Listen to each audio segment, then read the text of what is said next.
कितने लोग शामिल होंगे? निश्चित तौर पर मैं अपने कार्यकर्ताओं से सलाह मशविरा कर भी चुका हूं, कौन करेगा, कौन नहीं करेगा, कौन कैसे करेगा।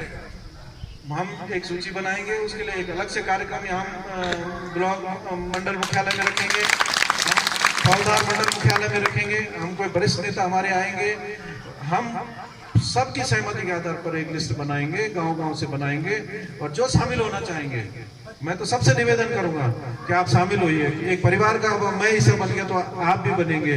और कुछ लोग हो सकता है कि स्वतंत्र रहना चाह रहे होंगे, तो निश्चित तौर पर मैं उस मत का हूँ।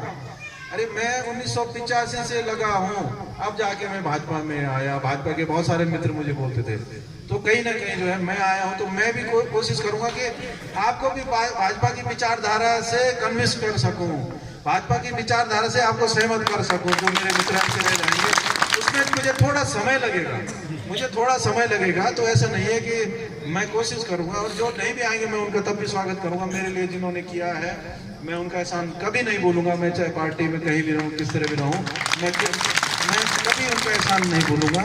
और मैं आज इस अवसर पर बहुत लंबा नहीं खींचते इसको ना, बहुत लंबा नहीं खींचते क्योंकि लोगों को दूर दूर भी जाना है।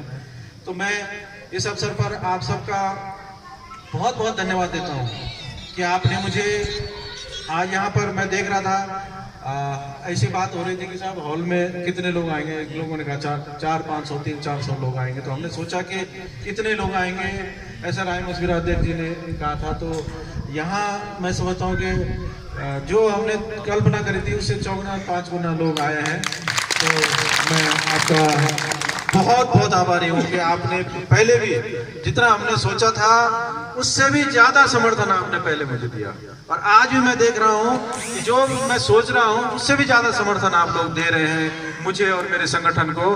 तो निश्चित तौर पर मैं आपसे निवेदन करूंगा कि आने वाले इस भविष्य में जब चुनाव होंगे तो निश्चित तौर पर हमको एक ताकत के रूप में उठना है, बढ़ना है, और तालमेल के साथ चलना है। मैं बार बार जोर दे के कह रहा हूँ कि तालमेल के साथ चलना है, ताकि जो है अगर हम जरा सा भी कहीं पर एक कड़ी हमारी कमजोर होगी तो हम फिर वो पूरी चेन गड़बड़ा जाएगी। इसलिए कहीं ना कहीं हमको जो है तालमेल करके चलना है, पूरी चेन हमारी पूरी अच्छी तरीके से चलनी है। ये मैं आपसे निवेदन करने आया हूँ।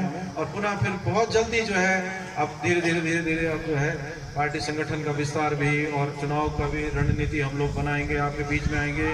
और मैं आपसे यही निवेदन करूंगा कि मुझे अपना प्यार प्रेम आशीर्वाद जिस तरह से आपने पहले दिया, आगे भी आपका मुझे प्यार प्रेम इसलिए चाहिए। मैं आपको भरोसा दिलाता हूँ कि आपने जैसे कहा, यहाँ पर वक्ताओं ने भी कहा कि 2012 से 17 तक मंत्रिमंडल में काम करने का मौका मिला, तो पूरे प्रदेश की सेवा करने का मुझे मौका मिला। और उस समय भी और इस समय भी एक विपक्ष के विधायक के रूप में भी मैंने जितना काम करने की कोशिश करी। संभवतः आप सबके बीच में मुझे बोलने की जरूरत नहीं है कि किस तरह के काम हुए हैं। और मैं भविष्य के लिए भी आपको अगर आपका आशीर्वाद मिलेगा तो भरोसा दिलाता हूं कि कहीं पर भी आपको ये शिकायत नहीं दूंगा कि आप बड़ी पार्टी में चले गए तो कहीं खो गए।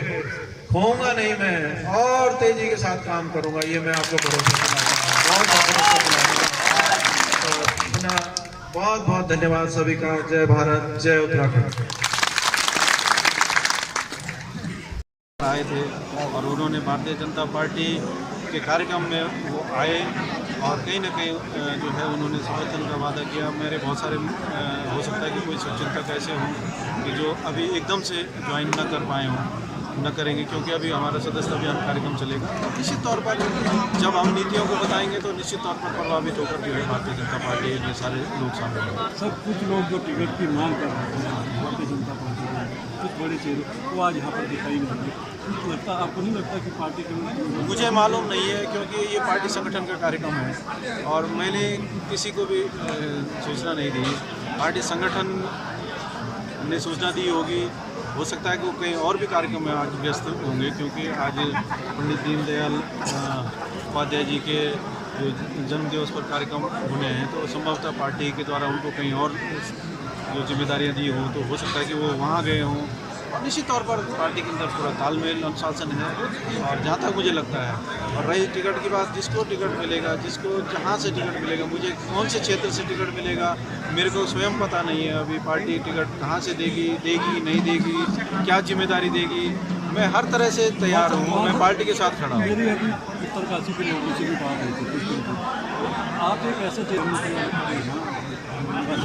देखिए, जैसे मैंने कहा ना, मेरे सारे शुभचिंतक उत्तरकाशी जनपद में भी हैं, टिहरी में भी हैं, धनोल्टी में भी हैं, यमुनोत्री में भी हैं और और जगह भी हैं। और मैंने कहा मैं आज एक पार्टी का सिपाही हूँ, भारतीय जनता पार्टी का, तो मुझे भारतीय जनता पार्टी जो जिम्मेदारी टिहरी में देगी, उत्तरकाशी देगी या कहीं और देगी, मुझे मालूम नहीं, और क्या जिम्मेदारी देगी ये मुझे पता नहीं है। सब पूर्व में जब आपने चुनाव लड़ा था, दो राष्ट्रीय दलों का आपने पराजित, एक भारतीय जनता पार्टी की थी और कांग्रेस की, तो आपको 17,881 मत मिले और बीजेपी के जो कैंडिडेट थे उनका 16,000 17,000 मिला के बहुत बड़ा गैप आ रहा है। तो निर्दलीय प्रत्याशियों की यहाँ पर संभावना है, अब कब लग रही है, क्योंकि अब 2 बल एक साथ मिल गया आपके प्रत्याशी।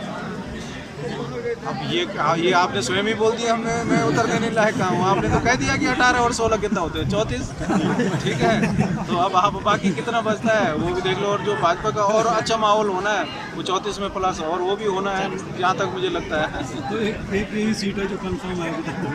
देखिए, यही सीट नहीं, भाजपा की बहुत सारी सीटें हैं जो कि बिल्कुल कन्फर्म है और भाजपा अगली सरकार बनाने जा रही है। सर, मेरे कुछ लोगों से एक लास्ट सवाल है, कुछ लोगों से मेरी बात हुई होगी, ये निर्णय अगर 4 साल पहले लिया गया होता तो विधानसभा का इसका ज़्यादा लाभ मिलता, लेकिन अब एंड टाइम पे जो लिया गया निर्णय है, ये चुनाव की दृष्टि से देखा गया निर्णय है। पवार साहब जो है मौके की राजनीति कर रहे हैं सर, इस पर आप? हाँ, निश्चित तौर पर मैंने चुनाव को देखते हुए निर्णय लिया है। समय की मांग थी, मेरे कार्यकर्ताओं का मुझ पर दबाव था, मेरे समर्थकों का मुझ पर दबाव था कि आप कोई निर्णय ले लीजिए। अब मुझे अब उचित वक्त था तो मुझे लेना ही था, है ना। निश्चित तौर पर जहाँ तक विकास की बात है, वो पहले भी मेरा इतिहास रहा है और आगे भी विकास के लिए मैं हमेशा समर्पित रहूँगा। Thank you sir.